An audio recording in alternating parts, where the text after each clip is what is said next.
Hi guys, this is Caleb with the Great Commission Academy, here to give you another tip when you're at the door or when you're at a park or out and about, how to go soul winning, how to fulfill the Great Commission, how to evangelize out in public or at the door. For this one, we're going to talk about what happens when you run into a Muslim. What do you do? How do you start your conversation off with a Muslim, right? Well, here's my tip. Here's what I do. I start the conversation off the same way I do with everyone else, with a little twist when it comes to a Muslim. And here's what I mean by that. What I like to do generally is I like to say, hey, what do you think it takes for a person to get to heaven? I'll start the conversation off with that. Or what do you think you have to do to be saved? And if generally they'll say, well, I'm a Muslim, my friend. That's usually how they start it off. And I'll say, okay, understood. Well, hey, man, I'm Christian. I know you're Muslim. You know, I'd love to talk with you anyways. And let me tell you something, a side note here. Muslims are very big on wanting to have spiritual conversations. They love conversations about spirituality. You know, contrary to, popular belief, they're not out and about, at least the Muslims that I've met. I've gone to Guyana and other countries. Let me tell you, Muslims are they're very receptive in the sense that they're ready to listen.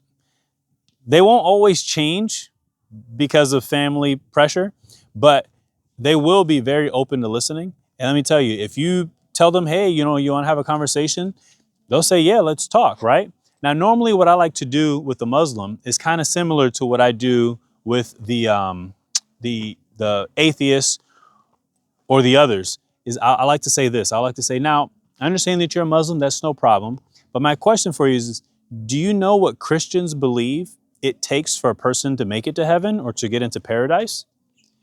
I put the ball into their court to see what they believe, that Christians believe.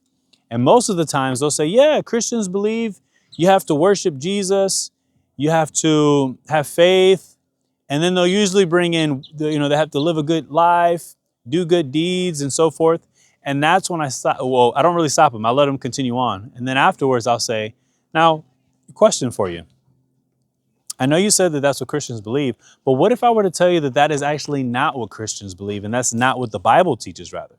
What if I were to tell you that the Bible teaches that it's not by faith and works, because they use that terminology even in their Quran? I'll tell them it's not by faith and works, it's actually by faith alone. Can I share with you a verse from the Bible that shows that? I'll turn right over to Ephesians 2:8-9, where it says it's by faith only, not of works, lest any man should boast. And I say right here, it says that it's by faith only. They say, wow, that's interesting. Then I'll say, if you allow me to, I'd love to share with you and show you what we actually believe. Because at this point, you thought you knew what the Bible teaches, but you really don't. I'd love to share it with you. That way you can at least say, you know what? I know with 100% certainty what Christians believe, and I don't accept it. Would you allow me to do that? And most of the time they'll say, yeah, go ahead, brother. Show me. I'll go through my gospel presentation like normal. I'll get to the end. And once I get to the end, here's the difference, is that I will turn over to John 14:6, and I'll tell them, I'll say, all right, guys. Now, I've told you and I've showed you how it's by faith only, it's through Jesus. But here's the difference. Jesus said that salvation is only through what he taught. Unfortunately, you're believing and your faith teaches a different Jesus. Jesus said that it's only through him that you can get to heaven. It's not through any other person. And here's the thing. Muhammad and all these other prophets, they came after Jesus. So Jesus was referring to them as well when he said that he's the way, the truth, the life. He says no one comes to the Father but by him. And they'll look at you, and that's where they're put in a position where they're in this dilemma of, do I trust in Jesus or do I trust Muhammad?